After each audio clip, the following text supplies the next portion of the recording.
Tapi orang yang lulus dari kedua-duanya tentu yang baik. Ada orang yang kaya yang lulus dari fitnah kekayaan. Ternyata uangnya dia gunakan untuk kebaikan, untuk umroh, untuk haji, untuk sedekah, untuk bangun masjid, untuk bersedekah dan banyak hal.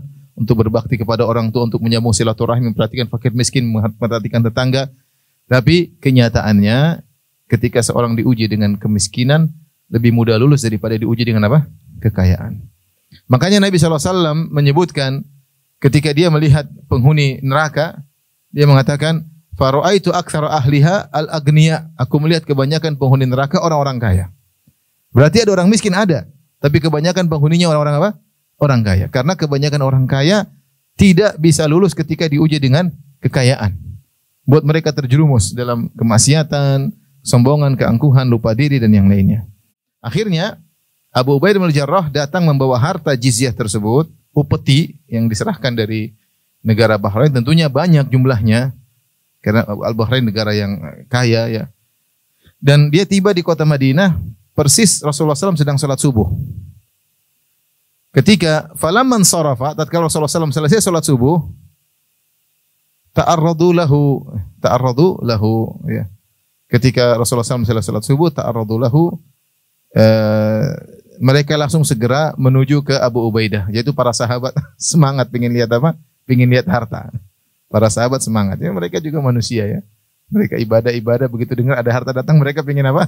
Ingin lihat. Ya, manusiawi. Rasulullah SAW ketika lihat itu Rasulullah tidak marah ya. Karena habis salat subuh langsung pergi menuju harta ya. Mungkin zikirnya kurang langsung pergi ke harta.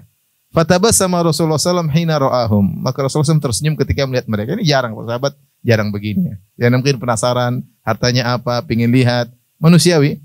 Habis salat subuh langsung apa? Langsung pergi lihat. Yang penting mereka salat subuh, manusiawi. Fatabassama Rasulullah SAW hina ra'ahum. Rasulullah SAW tersenyum ketika melihat mereka. Rasulullah SAW tidak marah, tidak wajah cemburu, tidak. Wa qala. Kemudian Rasulullah SAW komentar terhadap sikap mereka yang habis salat subuh langsung pergi menuju ke harta. Kata Rasulullah SAW, "Adhunnukum sami'tum biqudumi Abi Ubaidah wa annahu ja'a bi syai'." Menurutku kalian ini tiba-tiba habis salat subuh langsung apa? Pergi karena kalian sudah mendengar tentang datangnya Abu Ubaidah. Yang bawa apa? Harta upeti. Wa annahu ja'a bi syai', dan dia datang bawa jizyah, bawa upeti. Para sahabat ngaku, qalu ajal, tentu ya Rasulullah. Makanya tadi kami buru-buru pengin apa? Pengin lihat. Ajal ya Rasulullah, benar ya Rasulullah. Qala, maka Rasulullah SAW berkata, fa abshiru wa ammilu ma yasurrukum. Bergembiralah kalian dan mudah-mudahan kalian mendapatkan apa yang menyenangkan kalian di kemudian hari ya. Fa wallahi, kemudian Rasulullah SAW ingatkan, mal faqra akhsha alaikum. Demi Allah bukanlah aku khawatir kalian miskin, bukan. Walakin akhsha alaikum an tubsata alaikumud dunya. Tapi aku khawatirkan kalian dibentangkan dunia bagi kalian. Kama busitat ala man kana qablakum, sebagaimana telah dibentangkan kepada orang-orang sebelum kalian. Fatanafasuha, orang-orang dahulu ya, maka kalian akan berlomba-lomba untuk dunia tersebut. Kama tanafasuha, sebagaimana orang-orang dahulu juga berlomba-lomba tentang dunia. Watulhikum kama alhathum, maka dunia tersebut akan buat kalian lalai sebagaimana mereka telah dibuat lalai oleh dunia. Dalam sebagian riwayat, fatuhlikukum kama ahlakahum, dan kalian akan jadi binasa oleh harta tersebut sebagaimana orang-orang dahulu juga binasa karena harta ya. Ini hadis menjelaskan tentang bahayanya dibukanya dunia bagi seseorang ya. Kefakiran bisa menimbulkan masalah, benar. Tetapi biasanya kata Ibnu Hajar rahimahullah, masalah yang ditimbulkan fitnah karena kefakiran itu biasanya perkara duniawi. Tapi fitnah yang ditimbulkan oleh harta yang banyak biasanya terkait dengan agama seseorang. Seorang bisa jadi sombong, bisa jadi angkuh, lupa ibadah ya, dan banyak hal. Sehingga fitnah kekayaan lebih dahsyat daripada fitnah kemiskinan. Dan Nabi SAW berlindung daripada dua-duanya. Rasulullah SAW bersabda, Allahumma inni a'udzubika min fatil faqar wa min fitnatil ghina. Ya Allah, aku berlindung kepada Engkau dari fitnah kemiskinan dan daripada fitnah apa? Kekayaan. Karena dua-duanya bisa menimbulkan fitnah. Dua-duanya bisa menimbulkan fitnah. Contoh fitnah orang miskin, minta-minta. Itu tuh enggak bagus ya. Berharap sama orang kaya, itu enggak bagus. Enggak bagus ya. Atau mungkin dia melakukan hal yang tidak baik ya. Kemiskinan menimbulkan fitnah. Ya. Kekayaan juga menimbulkan fitnah, tetapi fitnah yang ditimbulkan oleh kekayaan lebih dahsyat. Lebih dahsyat. Oleh karenanya, kenyataan yang ada, orang yang diuji dengan kemiskinan, dia bisa lebih lulus dalam ujian tersebut. Tapi orang yang diuji dengan kekayaan jarang yang lulus, jarang yang lulus. Karena orang kalau dari ujian kemiskinan ya mungkin dia tadi dia bisa lebih sabar, dia bisa lebih makan sederhana, tapi dia masih dekat dengan Allah, dia masih ibadah, ya dia ada kekurangannya. Tapi orang diuji dengan kekayaan biasanya tidak lulus.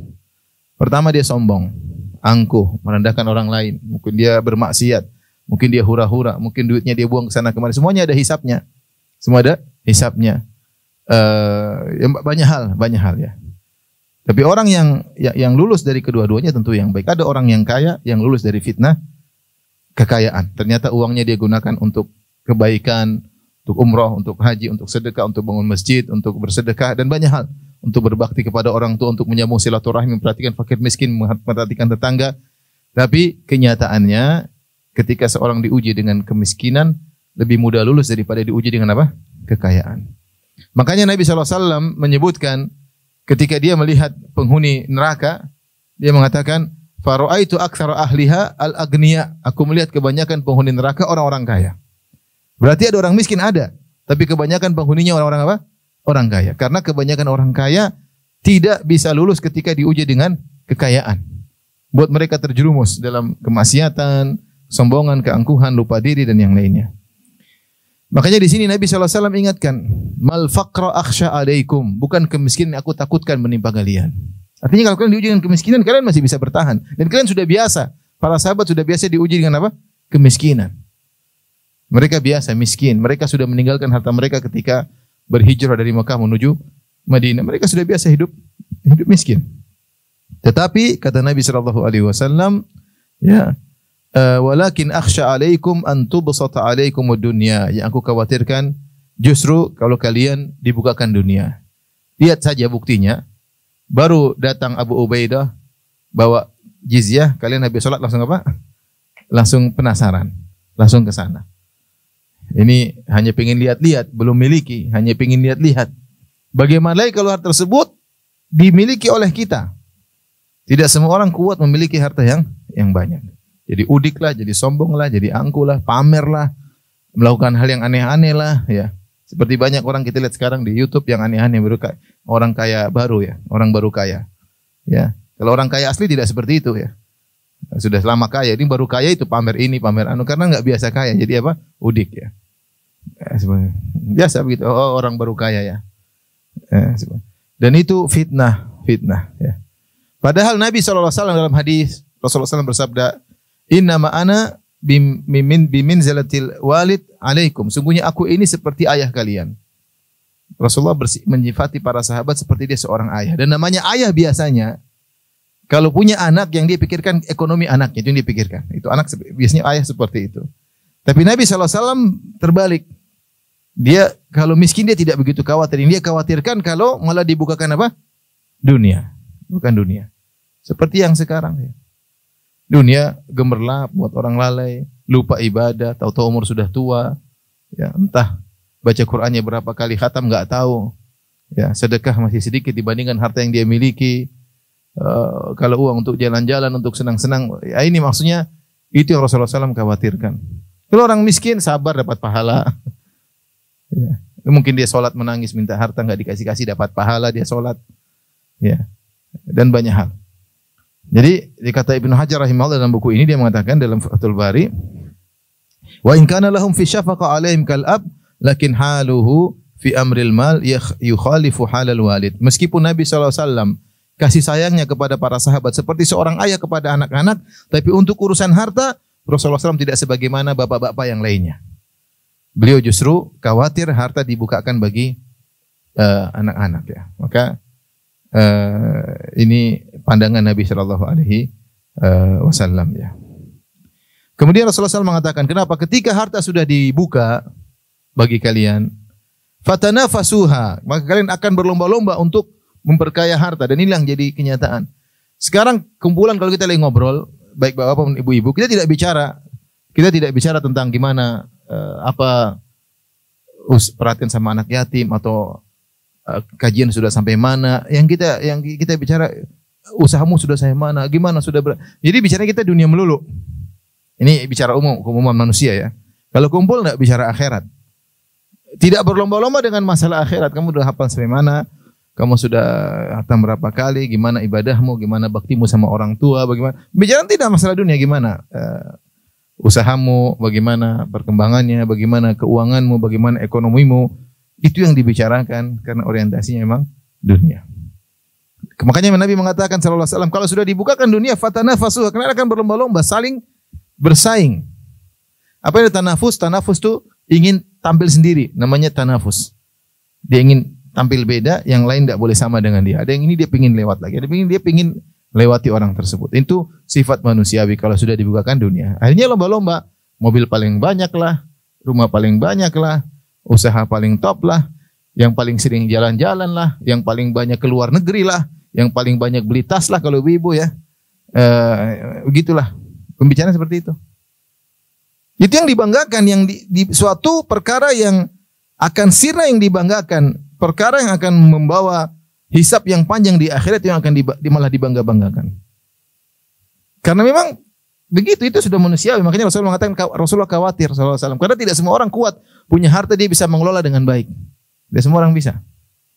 Harta itu menggiurkan. Udah punya harta, pengen beli ini, pengen beli anu, pengen kesana, pengen kemari, pengen coba ini, pengen coba anu. Lupa uang, waktu habis untuk coba ini, coba anu, untuk berangkat ke sana, berangkat ke sini, untuk akhirnya tahu-tahu sudah tua, tahu-tahu dipanggil oleh Allah Subhanahu Wa Taala. Sementara tabungan deposit untuk akhirat sangat minim, sangat minim. Sedekah ada tapi tidak banyak. Baca Quran ada tapi cuma bulan Ramadan doang. Berbakti sama orang tua ada, cuma pasti perhitungan sama orang tua. Ya, dan banyak hal. Ya. Ketika seorang sudah berlomba-lomba tentang dunia, maka Nabi mengatakan, fatuhlikukum kama ahlakahum. Maka kama ahlakathum. Maka dunia tersebut akan membinasakan kalian sebagaimana orang-orang terdahulu pernah binasa dengan dunia. Dalam riwayat yang tadi kita bacakan, fatuhlikum kama ahlathum. Maka dunia tersebut akan buat kalian lalai, lupa dengan akhirat sebagaimana dunia tersebut telah menjadikan orang-orang terdahulu juga lalai. Ya, Allah mengatakan, ya ayyuhalladzina amanu la tulhikum amwalukum wala auladukum an dzikrillah. Wahai orang-orang yang beriman, janganlah harta kalian menjadikan dan anak-anak kalian menjadikan kalian lupa dari akhirat, dari mengingat Allah Subhanahu wa taala, ya. Kita sendiri merasakan ya. Dari kita buka usaha kecil-kecilan, benar mikir, ya, mikir itu, mikir sana, diperiksa, ya manusiawi lah. Maka seorang harus menakar diri ya. Kalau perlu silakan, kalau enggak perlu jangan kebanyakan.